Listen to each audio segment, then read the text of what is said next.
Now, in terms of what it does to society, there's going to be a significant impact in daily life. And one of the most important aspects is that our class structure is going to change. It already had been impacted by the French Revolution, but now it's going to be further impacted by the changing economy.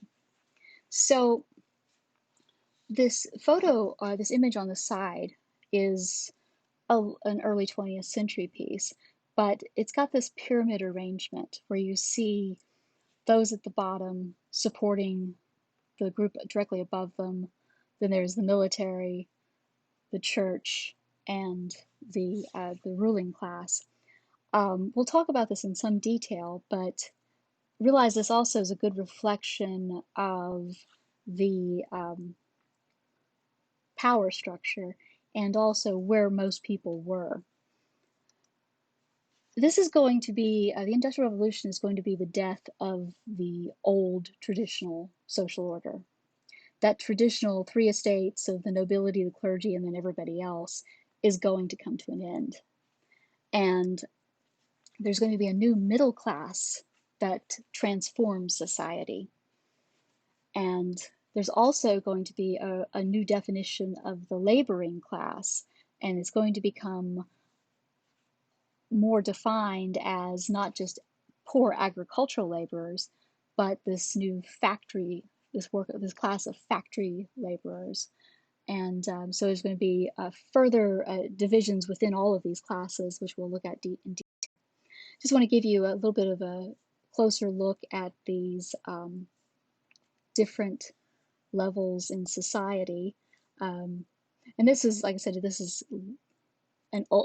something that was created by a socialist group in the 20th century, but it's still pertinent for this. And you see the traditional order right up there at the top, and then the military. But this "we eat for you" group, this is essentially your middle class. They're the ones that are going to experience the greatest degree of prosperity during this period. And the group holding them up, these are your laborers.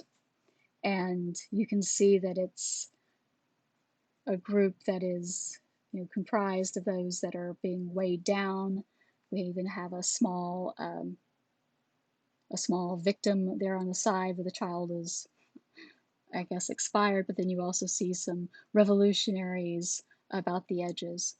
To simplify all this, I've got another graphic, and we'll explain who these people are together. Okay, the social order simplified.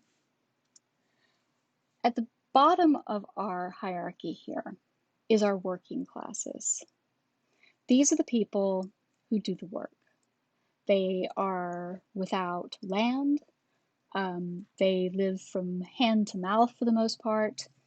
And the working classes also there's degrees of sophistication within the working classes. So within this lump of people called the working class, at the top you have the skilled workers, perhaps those who, have a skilled trade that they rely on.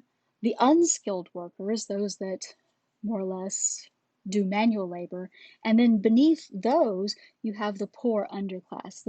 These are the people who are essentially at the mercy of society. So you have the working classes that consist of skilled and unskilled labor, and then this poor underclasses. These are your in the 19th century. These are the the victims of neglect, and it ranges from orphans to prostitutes to other forgotten peoples. But this is also the largest group in society, is this working class. Then in this middle area, we have a group, and I'm going to introduce you to a new word. The middle class is referred to as the bourgeoisie. It's interchangeable with middle class. It's a French term. So when we say that somebody is bougie, it's coming from the word bourgeoisie. Now, the bourgeoisie refers to the class, but if we're going to describe something that someone of this class would like, for example, a particular behavior or a particular shop, then it would be bourgeois. So calling something bougie is one thing, but if you want to really up your game, you would say it's bourgeois. So, and this bourgeoisie is synonymous with the middle class. And so the lower bourgeoisie, this lower middle class, these are people who are small industrialists, merchants, professional people, and they're not dependent so much on the labor of their hands. They're able to control more of the economic situation around them. So it's an economic level, and that's key here. All of these are economic levels. It's not where you were born. Now, at the top it is, but this lower bourgeoisie, this lower middle class, these are, a group of people who are able to contribute, to invest to a degree, but there's a rising class. And throughout this period, it's the middle classes who are going to benefit the most. The upper bourgeoisie, or the upper middle class, these are people who are great bankers, merchants, bigger industrialists. So this is really, these are people who are very comfortable, okay? And the key here in English society is these are people without titles. They are, and this is why there's this range of wealth between the lower middle class and the upper middle class.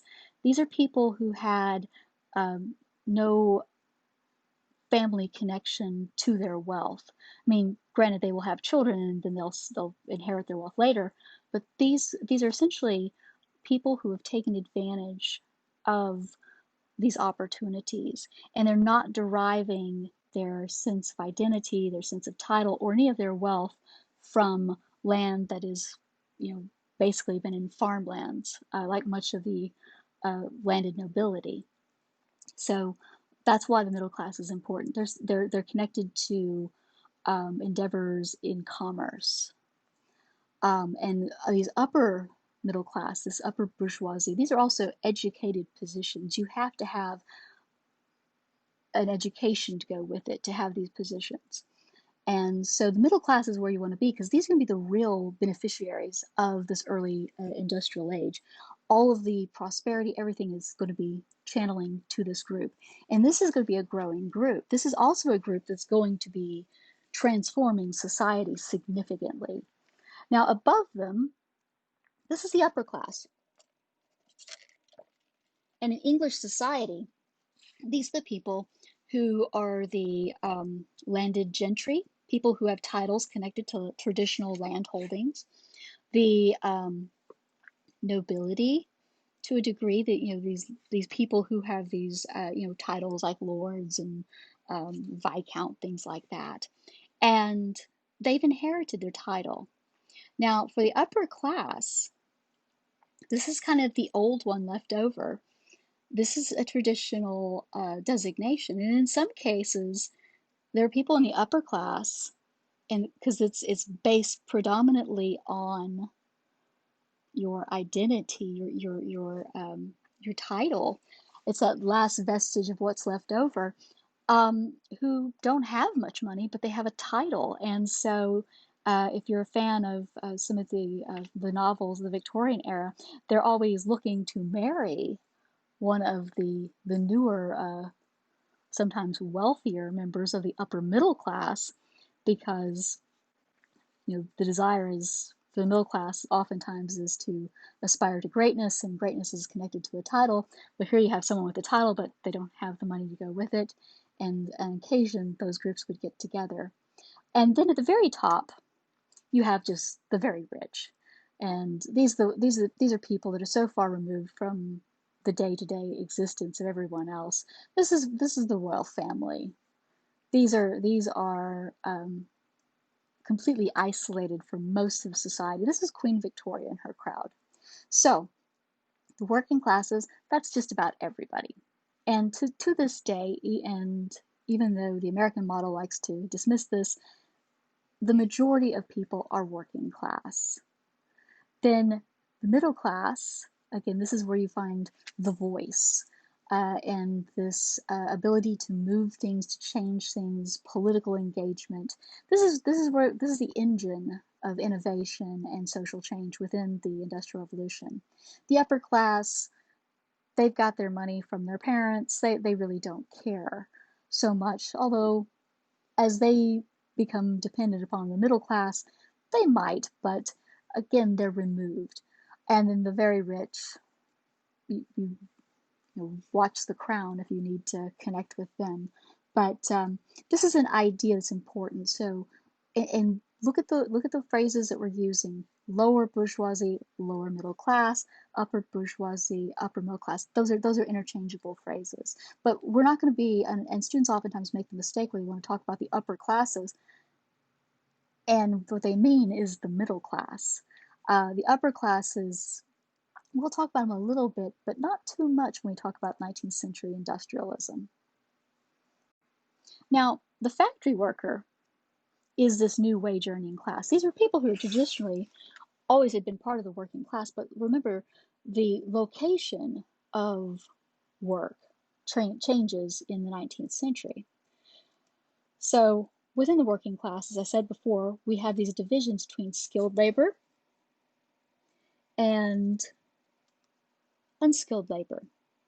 And within those designations, those with greater skills are going to be at the top of the working class. They'll earn more money and have greater influence because of the fact that they have a skill that they've learned and to a degree. It goes with your education, and this is an informal education in your skills. So this could be the mechanic, the person who is higher up in the factory, actually has a job that is a little bit more sophisticated in terms of his range of problem-solving abilities and things like that. Unskilled labor are people that, you have stand here, push this, pull that, shovel this, shovel that. And unskilled labor is a far more precarious piece in the puzzle. And then the poor underclass, as I mentioned before, these are the desperate of society, those that have yet to adjust to these changes, and they're oftentimes the vulnerable people, such as women, children, the elderly, the sick, and they're always with you. And particularly as we shift our perspective to an urban environment and strain those traditional family ties, you're going to see a much broader underclass. The income of the factory worker in the working class is based on labor. If you don't work, you don't eat. They own no land, they do not own their homes, and they have no other source of income. Their dependence is on the law of supply and demand. If the factory is going, well, they're eating. If the factory shuts down, they will have to find another job to support themselves. They're at the mercy of the employer too, because when you have many workers seeking jobs, seeking employment, and you have this kind of large pool of labor, the risk is that you do what your employer says, and if you lose your job, someone else will take it. The characteristics of factory work, there was less freedom. You weren't able to kind of set your own schedule. And you're working on a farm, the sun comes up and you start work, sun goes down, you stop work. If it's a rainy day, well, you don't work, things like that. The factory is much more structured. You have tasks that you complete. The whistle blows when it starts the day. There's maybe a break for lunch, and then the whistle blows at night. You go home, and you work 6 days a week, 12-hour shifts, and there's not a lot of freedom in terms of, what you want to do. You do it you have a set list of tasks. It requires more self-discipline because of this. You have to conform to the new schedule, to the new structure. There'll be improvements made to it to address some of the issues related to working conditions, And largely this is going to be the workers are able to form unions and tap into the fact there is some prosperity that has trickled down to the working classes. And then they'll also tie in with the middle class this sense of social consciousness, because the middle class always is it the advantage if they can improve the working class, they improve themselves, because we're within the working class is where you have, you know, societal ills that threaten to bring the middle class down. And so those kind of combinations of the unions, a good prosperity, and this middle class interest in helping out leads to improved wages, hours, better safety and conditions, because they're able to get it legislated. But that occurs after 1850. So the social effects of industrialization. With industrialization, because this is such a significant major movement throughout the 19th century, it is going to transform society in an unprecedented way. First off, the middle class is going to emerge as the entrepreneurs, the innovators, the drivers of British society. They are going to be changing laws. They're going to have their ability to elect and play a role in their own governance expanded to accommodate the fact that this is where the money is. Um, this is where the change and the real social innovation is going to be taking place. And like I said, they're the ones that are going to benefit the very most. It'll also be a period of urbanization.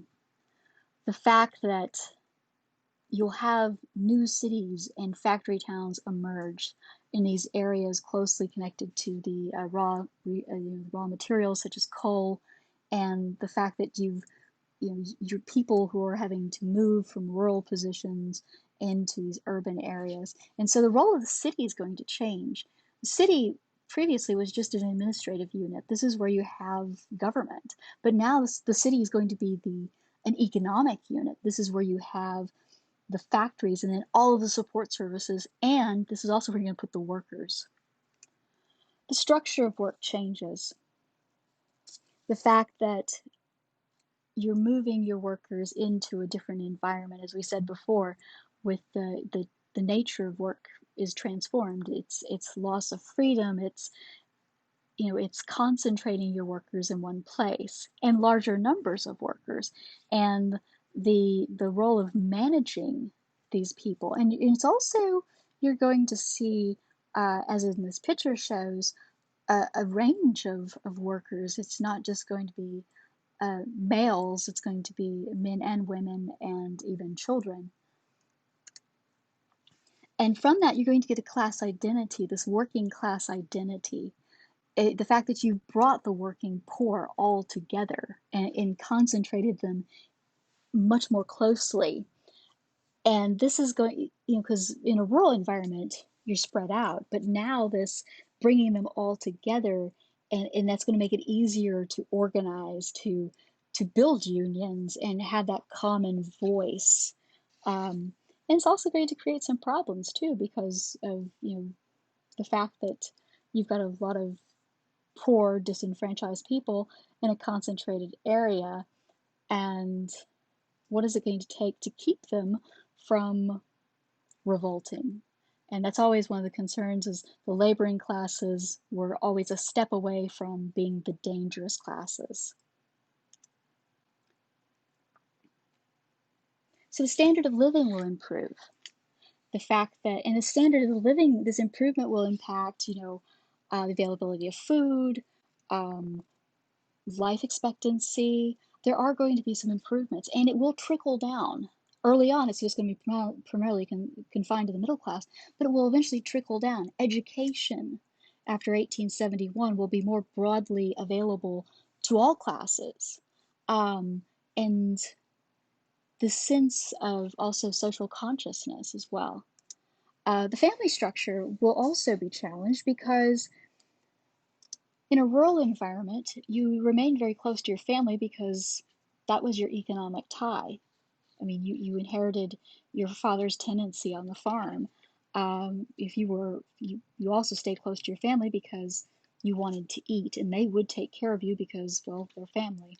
But now there are more opportunities to work elsewhere, and so you don't have to stay with your family, and that's going to be impactful for a lot of reasons. And in a way, there's been studies where they saw, people start talking about being lonely and missing, you know, the people they grew up with, and so that's going to be a change. Also, this again with this families as this economic unit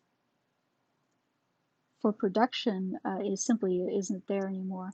Gender roles are also going to be impacted because factory wages for skilled male labor will always rise. And then those unskilled jobs will fall to unskilled males first, and then as the price of wages drops, those at the very bottom will be unskilled women and children who will be paid the least, work in the more, you know, oftentimes difficult conditions. A lot of the textile mills employed small children like the one in this picture because her hands were small and she could reach into the machines and take hold of a bobbin. And the woman standing next to her is probably her mother. And because there's no daycare and the family structure, grandma was left at the farm probably.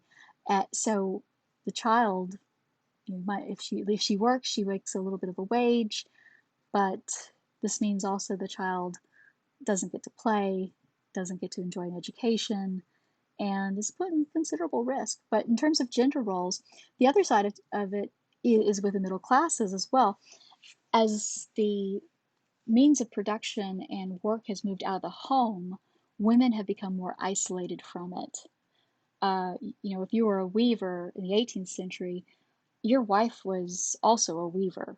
Um, if you were, even going back to the 16th century, if you were a map maker, so was your wife and probably your sister. The male always got credit for it because that's just the way that society was. But as women are more isolated from work at the upper class, in the middle classes, um, their roles can be more defined by the home and that domestic role. And so as we shift to a single wage earner, especially in the middle classes, it's going to redefine what women do with their time. And this will have, limitations placed on it for middle class women's ability to exist without their husbands, but also it will give rise to redefining, well, what are things women should do? So the gender roles will be impacted. And this notion of a single wage earner, realize women have always worked. They've not always received credit for it, but this idea that women were always at home taking care of the children, um, that was only with people with means. The working class women have always worked and oftentimes received very little compensation for hard work. So just keep that in the back of your head. And lastly is this development of social conscience, the fact that you can't ignore what's going on. And this is going to come out of the middle classes, this feeling of responsibility of seeing this small child and wanting to make changes so that this small child in this picture doesn't have to get up at 5 o'clock in the morning and work until 6 o'clock at night. This sense of duty to do something about the situation of those who are in a much more vulnerable position. And the thought of it is looking at it from a broader social health as well. You're not doing it just because you like this kid. You're doing it because if you have a more stable, healthier uh, working class that isn't, maimed and repressed from an early age, they're not going to cause trouble later on, because if they do, it's going to disrupt society, lead to instability, wreck the economy, and your middle class lifestyle might be affected. That there's a strong sense of paternalism at play. And we'll talk more about that with the factory acts and such, but I'm just giving you an overview of these things. So as we wrap up this short lecture on Introduction to the Early Industrial Revolution, it's always important to go back and look at your notes, what you've written down, and if you need to, revisit the lecture, and especially on the slides, for example, like the social order simplified, the White England, social effects of industrialization. You probably want to make sure that you've got some explanation into those just single phrases and things, because your notes, the reason you take notes in history classes and other classes is that you're creating a tool for yourself that you can use. All of this is going to be very important for understanding the context behind some of the more detailed studies that we're going to examine in this class. So a lot of this information that you're being bombarded with has to do with giving you a background, and you're taking notes so that you have kind of a rough outline as to how all this stuff interacts with it. I mean, I'm not reading your Wikipedia entry. If you want to go into deeper depth to kind of figure out, well, what does this mean, that sort of thing, there are lots of resources, but I'm trying to give you a contextual overview so that you can understand how all of this interacts together and see some of these big, broad concepts as they evolve. I mean, there's a lot of minutia we can throw in, and we will, but a lot of the purpose of these early lectures are to give you this kind of larger contextual understanding. So let's look at your notes, and these are some basic questions that you should be able to answer from your notes. And you should be able to answer them in your own words, because when you can answer them in your own words, that means you've understood it. When you're answering it just by parroting back my words, well, would those be the words you would choose to explain this concept? So when you can put things into your own words and come up with examples and truly understand it, that means that you've mastered the content. So what was the Industrial Revolution? If someone asked you on the street, hey, what was the Industrial Revolution? What would you say? Why did England lead all other European nations in industrial development? What were those special attributes that were at play in England that other places didn't have? Which industries industrialized first, and why those industries?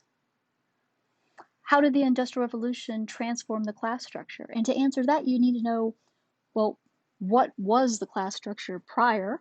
Because we're talking about transformation, so we need to know what it was beforehand. And then what did it look like afterwards? What changed? And then, as a follow-up question, why is this period connected to the rise of the middle class? So being able to identify who were the bourgeoisie, and what what part did they play in this story? And on the flip side, what kind of changes did the working class experience? And that was in terms of, prior to the Industrial Revolution, who was the working class? I mean, they didn't just emerge up out of the ground suddenly one night, but what what happens to them? This movement from a rural working class to an urban, and this changes in the nature of their work, and also changes in the nature of just how they live their lives. And then lastly, what were the social effects of the Industrial Revolution? And to understand that, again, you have to kind of know what has changed, what it was before, what it is now, and then where that change is coming from. So I'm going to leave you to go back to your notes and look over these things. And again, as you take notes from a lecture, realize it's not just a matter of writing down all the words on the screen, because I'll provide you with a copy of these slides. It's really important that you are listening to the explanation behind those words. What do you see as being the important pieces? And how does this all come together? So again, review your notes, make sure that you've created a tool, and next time we're going to look at another important piece to the 19th century that connects to industrialism, and also some of our discussion about the concert of Europe previously. And we're going to be talking about isms, ISMS. So when we get to the isms, you'll be able to build on your understanding of this period, and hopefully that you are truly kind of getting a grasp of the context. If you have difficulties, please don't hesitate to email me. I'll be happy to discuss them and give you perhaps some additional advice in terms of how do you handle this information. But until we reconvene and discuss our isms, I hope everyone has a good day and stays safe.